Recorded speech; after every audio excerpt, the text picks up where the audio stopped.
We are back here live on the Rich, Hot, and Free Entrepreneur on Northwest Digital News. Carolan Deacon and Kevin Hunter here. And, you know, all these people want to live their business dreams, Carolan, and they go, you know, if only it was easy. Well, actually, for most people who go on this journey, they make it quite hard on themselves.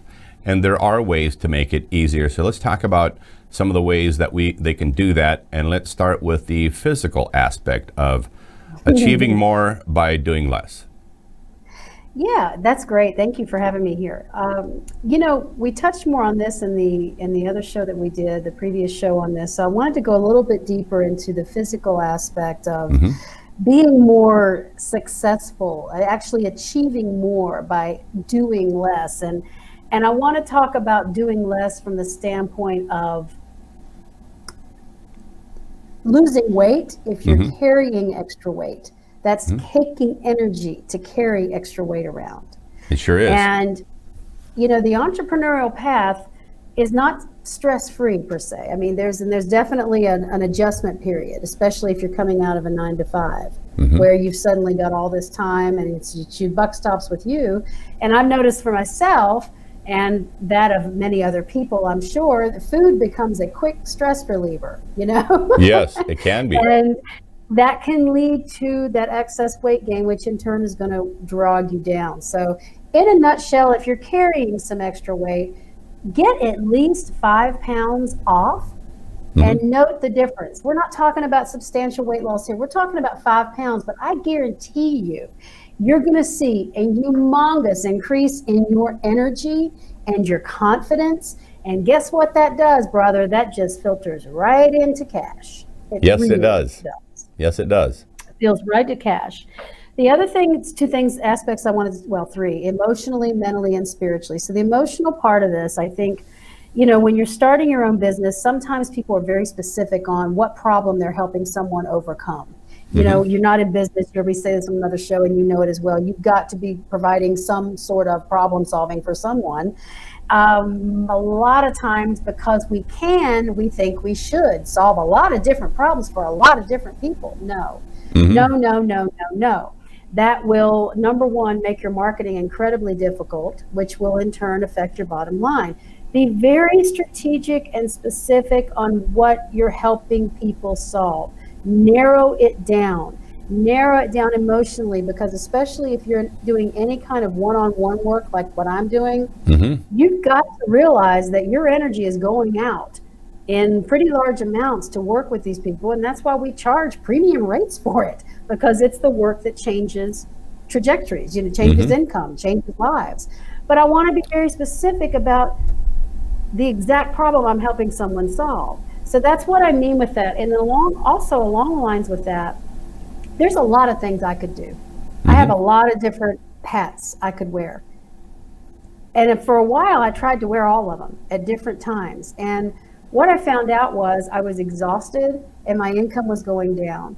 So I think because I wasn't tethered to a 9-to-5 any longer, and I had this freedom, I wanted to fill that time up. And I really think that if you've got extra time, it's best spent in self-care, prayer, meditation, fun travel, constant rejuvenation of your senses inside and out, instead of just trying to fill it up with more work. You know, it's like this hustle is a big term right now, and I get it, but I see hustle as being smart and savvy and making more money with doing less. Not, man, I gotta hustle, man, I gotta push, man, I gotta keep my hand out reach to track down the next big opportunity. I don't think it works well. You know, even a running car, because it has need for electricity and all that sort of thing when it's operating, but even a running car has an onboard alternator that is constantly recharging its electrical requirements, and you absolutely got to do that for yourself as a human being. Hence all my Disney trips. There you go. There you go. You got to recharge, no doubt about it. You got to recharge, you know, and ideally, the work you do to some degree recharges. You know, the work you're in alignment, the work that brings you the most amount of income also brings you the most amount of fulfillment. But there is going to be aspects of anything that's going to, you know, require some tweaking and things like that. But the mental aspect of it, we talked about physical, we talked about emotional, we talk about mental. we can get so ingrained in our own little world and what we've already done that we can kind of sometimes stay there. And we talked about this 2 shows back. But I think it's really important to minimize your negative news. Minimize the negative news. Get the highlights, get what you need to know, turn it off. Because as intriguing and as sucked in as you might be, I don't know about you, but I end up getting fired up, mad, or just sad. And I don't think that's productive long term.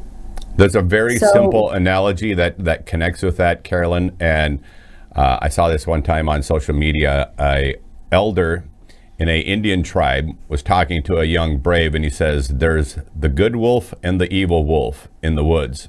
And that's where he ends the story. And the younger brave, after a while, asks him, he says, well, I don't understand what you were trying to tell me. Well, then the grandfather says, were you curious to know which one survived? And he was like, oh yeah, which one survived? And he says, the one you feed. I've heard that. I love that one. Yes. Makes it so simple. Makes it so simple, yes. I should have just typed that up on a text and stuck it. I didn't need to talk. Yeah, that's the truth. So and don't have a steady diet.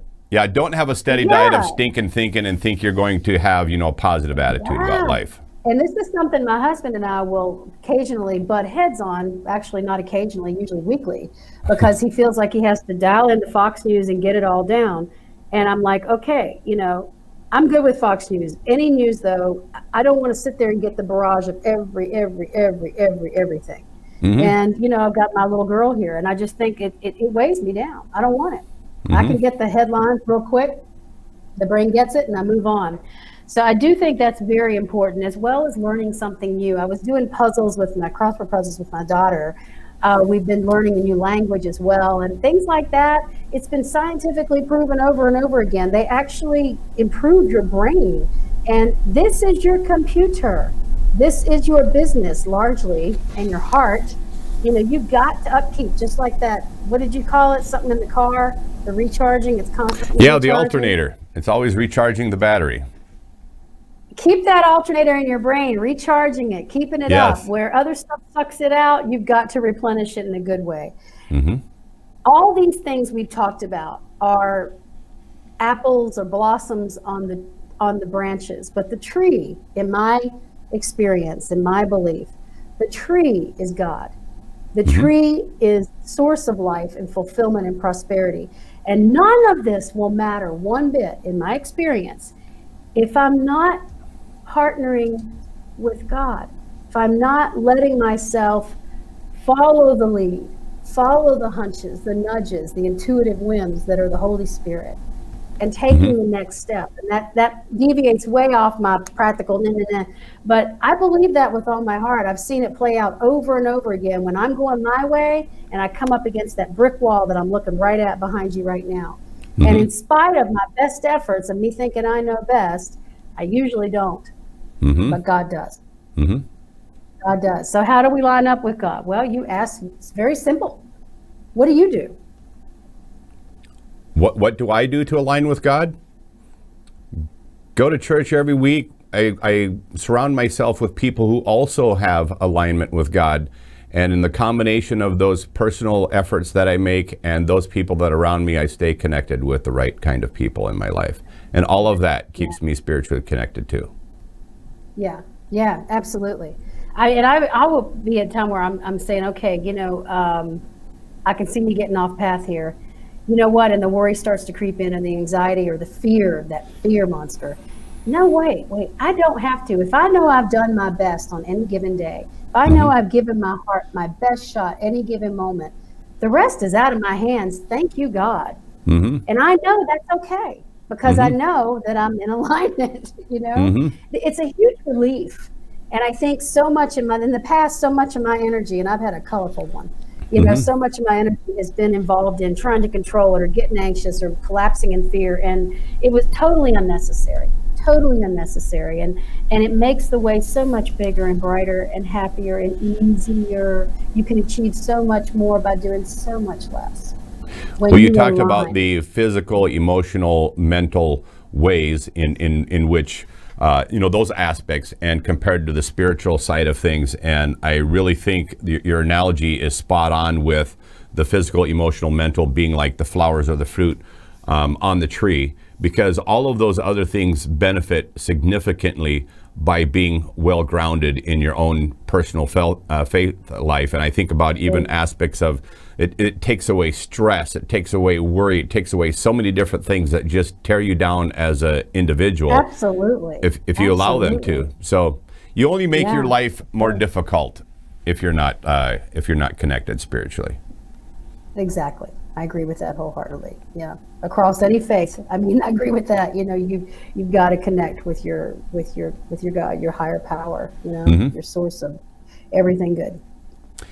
All right, well, that's going to do it here on the Rich Hot Free Entrepreneur on Northwest Digital News. Thanks, Carolan, for all the information as it pertains to the physical, emotional, mental, and spiritual aspects of how to achieve more by doing less. Kevin Hunter with Carolan Deacon. Kyle, take us out of here.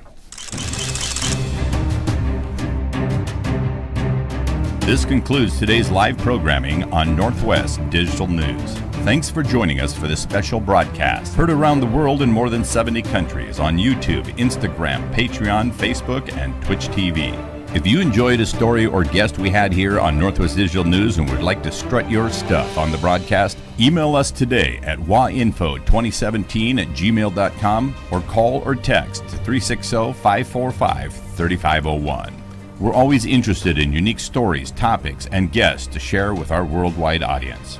Before you go, don't forget to give us a big thumbs up and comment on the live stream. And for those of you who'd like to financially support the broadcast, you can do so at patreon.com/Northwest Digital News. We thank you for your patronage. On behalf of Chris Bornstead, Kyle Torgeson, Stephanie Hunter, and all the people that made this broadcast possible, I'm Kevin Hunter. Till next time, take care.